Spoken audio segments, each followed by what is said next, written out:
And some breaking news. Hundreds of illegal migrants are currently crossing the English Channel in the biggest surge of small boats so far this year. Our Home Security editor, Mark White, joins us.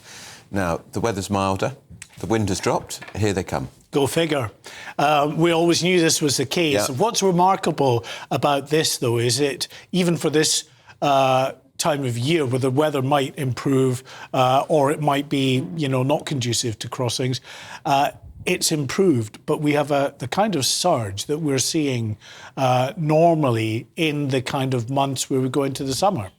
In the winter months, you might get 200 or 300 crossing on a really busy day that would still be unusual and very rare. Today we've got, we think, at least 450 migrants, maybe more, currently crossing to the UK. You're looking at the latest exclusive images shot by our producer Chris. This is the port of Ramsgate in Kent. We normally show you Dover shots. The reason it's Ramsgate is because there's so many crossings over the last 2 or 3 years. The infrastructure at Dover is so worn out. They're replacing the sort of berthing facilities there, predicting, of course, a very significant year of crossings already. So what we're told is that 10 small boats have been launched from French beaches today. If they all make it across, we could be looking at 600, 650. But we know, at least at the moment, 450 in the water heading for the UK. Some are already here. Using the internet without a VPN, a virtual private network, is a bit like taking to the road without car insurance. All it takes is one unlucky moment to cost you a lot of cash. This video's sponsor is Private Internet Access. They are the VPN to help keep you safe. Click the link in the description below to find out why over 30 million people have downloaded PIA to protect themselves online. A virtual private network is an app that hides your IP address and helps keep your data private. When you're browsing the internet at home, you give up a large amount of data to businesses, to shops, and indeed to social media giants too. Hackers have the ability to steal your personal data with ease, including sensitive information such as passwords, keystrokes, and even your personal photos. Private Internet Access helps protect your personal data by encrypting your internet connection to keep your data out of the hands of cyber criminals. And it's not just hackers either to be concerned about. Information can be censored too. When Canada passed their C18 bill, social media giants decided to ban news content on their platforms. But PIA can protect your ability to consume the news and content you love. Private Internet Access is available for Windows users, Mac OS, Android, Linux, iOS, and you can use one PIA subscription to protect an unlimited amount of devices. And we've got a huge GB News discount for you too. Click the link in this video's description and you'll get a massive 83% off PIA. That's under £2 a month, the price of a coffee, and you'll get an extra 4 months completely free on top. Also, there's a 30-day money-back guarantee too.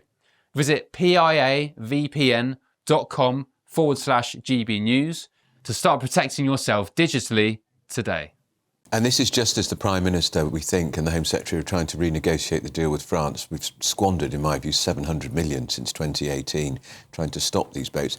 The official figures show 2/3 of migrants cross, which means 22,000 were deterred. But you've got a different take on that figure. Yeah, listen, this is a nonsense. It's smoke and mirrors where they're telling us 22,000 migrants are being stopped by French authorities. Nothing of the kind. They're stopping themselves. Effectively, what is happening is that the boats get into French waters, and just like today, a small proportion of those attempting to cross won't make it because the boats will suffer engine failure. They'll be too overcrowded to make much progress, or the weather starts to sort of deteriorate as they're crossing and they can't make any further headway. So what happens then is they then get picked up by French patrols and returned to France. That's not them stopping them.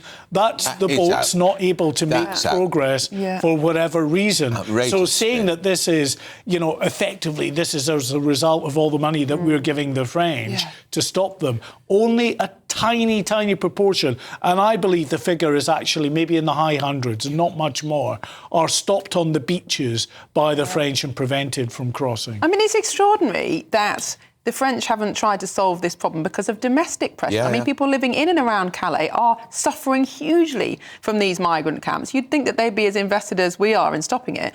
But one potential figure is Jordan Bardella, who's the probable presidential candidate in the French presidential elections next year. If he wins, he says he will allow the British authorities to return migrants to France. How would that work? Would it be effective?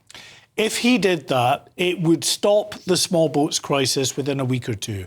Because at the moment, you're paying a few £1,000s to get on a migrant boat and cross to the Channel in the certain knowledge that if you make it to UK waters, you'll be picked up by the British, you'll be taken into the asylum system because well over 98% of those that cross go on to claim asylum. So you go into the system. And more often than not, the vast majority are allowed to remain in the UK, either by being granted asylum or even if they're refused, they're often from countries where you can't return them to anyway. If the situation was that you crossed into UK waters, you were picked up then by Border Force and immediately returned to France, well, who's going to pay £3,000 to a people smuggler when you know that you're only going to end up in the location you first set off from? So it would break the business model. And I think you're absolutely right, Miriam, in what you say about there must be an imperative for the French government to do this for the long-suffering people in Calais and Dunkirk, even down in Boulogne, where they see these migrant camps with, and we're told, by the way, there are 4,500 migrants at the moment in these makeshift camps waiting for their turn to cross to the UK. Well, while they're there, the criminality in those locations is very significant indeed. There's vandalism, there are regular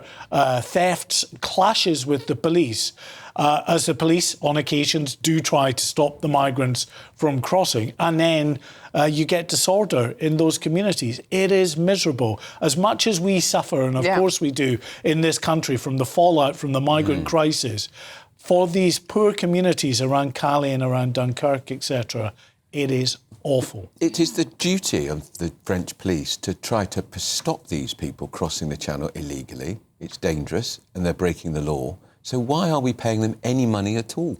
Well, that is another point well made. And all I can do is just sort of echo your exasperation there, because you're right, £700 million already given to the French to try to solve this crisis, when it is actually their responsibility to look after the migrant crisis within their own borders and to deal with any of these boats that get into the water in French waters. That's nothing that we should have to intervene to give them even more money to do what is an ineffective job in the Channel in the first place. That's their responsibility to deal with that. The negotiations are underway about the next settlement to give to France, and clearly the calls are growing, and understandably so, for the UK government to rein back on the money that they're giving the French.